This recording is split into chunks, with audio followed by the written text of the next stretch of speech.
बहुत समय पहले की बात है। एक विशाल राज्य हिमालय की तलहटी में बसा हुआ था। ये राज्य प्रकृति की गोद में संपन्न था और वहाँ के लोग सुखी थे। राज्य का राजा विक्रमसेन एक न्यायप्रिय और पराक्रमी शासक था। उसकी प्रजा उसे अपने पिता समान मानती थी। परंतु उस राज्य के उत्तर दिशा में एक गहरा और घना जंगल था, जहाँ कोई भी जाने की हिम्मत नहीं करता था। लोगों का कहना था कि उस जंगल में एक अमर दानव रहता था, जिसका नाम रक्तासुर था। वह दानव वर्षों से जंगल में छिपा हुआ था और उसकी अमरता का रहस्य अब तक किसी को ज्ञात नहीं था। राजा विक्रमसेन के शासनकाल में रक्तासुर ने धीरे धीरे अपने आतंक का विस्तार करना शुरू कर दिया।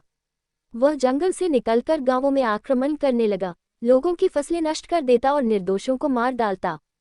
हर तरफ उसका खौफ फैलने लगा। कई योद्धाओं ने रक्तासुर का सामना करने का प्रयास किया, लेकिन उसकी अमरता के आगे कोई भी टिक नहीं पाया। उसे हराने के सारे प्रयास विफल हो जाते। राजा विक्रमसेन के मन में चिंता बढ़ने लगी। उसने अपनी सभा में अपने मंत्रियों और सेनापतियों को बुलाया और समस्या का समाधान ढूंढने का आदेश दिया।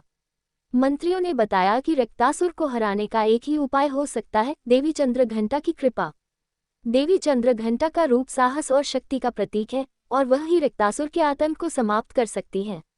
राजा ने तुरंत राज्य के सभी पुरोहितों और ऋषियों को बुलाया और मां चंद्रघंटा की पूजा अर्चना का आयोजन किया। एक विशाल यज्ञ किया गया, जिसमें राजा और राज्य की प्रजा ने भाग लिया। राजा ने खुद देवी चंद्रघंटा की स्तुति की और उन्हें अपनी रक्षा के लिए पुकारा। देवी चंद्रघंटा ने उनकी प्रार्थनाओं का उत्तर दिया और आकाश से एक प्रकाशपुंज के रूप में प्रकट हुई। उनका रूप अत्यंत भव्य था। उनके 10 हाथों में शस्त्र थे, उनके माथे पर अर्धचंद्र का घंटा था और उनका चेहरा तेज से चमक रहा था। वह अपने सिंह पर सवार होकर धरती पर उतरी। देवी के आगमन से चारों दिशाओं में प्रकाश फैल गया और भय का अंधकार मिट गया। राजा विक्रमसेन और उनकी प्रजा ने देवी से प्रार्थना की कि वह रक्तासुर के आतंक से राज्य को मुक्त करें। देवी चंद्रघंटा ने आश्वासन दिया कि वह इस दानव को समाप्त कर देंगी, लेकिन साथ ही एक शर्त रखी। उन्होंने कहा कि रक्तासुर की अमरता का रहस्य किसी को पता नहीं है, और जब तक उस रहस्य का खुलासा नहीं होगा, उसे मारना असंभव है। देवी के संकेत पर राजा ने अपने गुप्तचरों को जंगल की ओर भेजा, ताकि रक्तासुर की अमरता का कोई सुराग मिल सके। कई दिनों की खोज के बाद एक गुप्तचर को रक्तासुर के महल के पास एक पुराना ऋषि मिला, जो जंगल में तपस्या कर रहा था। उस ऋषि ने बताया कि रक्तासुर की अमरता का रहस्य उसके प्राचीन गुफा के भीतर छिपे एक विशेष घड़े में है, जिसमें अमरता का दिव्य अमृत भरा हुआ है। उस घड़े को नष्ट किए बिना रक्तासुर को मारा नहीं जा सकता। ये सुनकर राजा ने तुरंत मां चंद्रघंटा को ये जानकारी दी।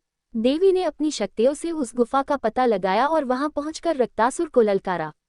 रक्तासुर ने देवी का सामना किया, लेकिन उसकी माया और ताकत देवी चंद्रघंटा के सामने फीकी पड़ने लगी।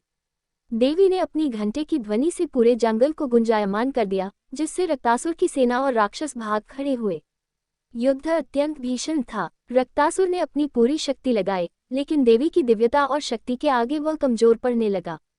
देवी ने अपने त्रिशूल से रक्तासुर को घातक चोट दी, लेकिन उसकी अमरता के कारण वह जीवित बच गया। तभी देवी चंद्रघंटा ने उस गुफा की ओर रुख किया जहां अमरता का घड़ा छिपा था। देवी ने अपने दिव्य अस्त्र से उस घड़े को नष्ट कर दिया, और तभी रक्तासुर का अमरता का वरदान समाप्त हो गया। देवी ने एक अंतिम वार किया और रक्तासुर को समाप्त कर दिया। रक्तासुर के मरते ही जंगल में फैले अंधकार का अंत हो गया और पूरे राज्य में शांति की स्थापना हो गई। राजा विक्रमसेन और उनकी प्रजा ने देवी चंद्रघंटा का धन्यवाद किया और उनकी आराधना करने लगे। राज्य में फिर से सुख, शांति और समृद्धि लौट आई। हालांकि रक्तासुर मारा जा चुका था, लेकिन देवी चंद्रघंटा ने राजा विक्रमसेन को एक चेतावनी दी। उन्होंने कहा, रक्तासुर का अंत हो चुका है, लेकिन उसके अमर होने का रहस्य केवल घड़े में नहीं था। कोई और शक्ति इस अमरता के पीछे है, जो अब भी छिपी हुई है। तुम्हें सतर्क रहना होगा, क्योंकि सच्चा खतरा अभी खत्म नहीं हुआ है। ये सुनकर राजा और प्रजा एक बार फिर चिंतित हो गए, क्योंकि यह संकेत था कि भविष्य में एक और बड़ी चुनौती उनके सामने आ सकती है, जिसका रहस्य अभी तक अनसुलझा है। राजा विक्रमसेन और उनकी प्रजा मां चंद्रघंटा की चेतावनी को गंभीरता से लेते हुए लगातार उनकी पूजा अर्चना करते रहे, ताकि किसी भी भविष्य के संकट का सामना कर सकें।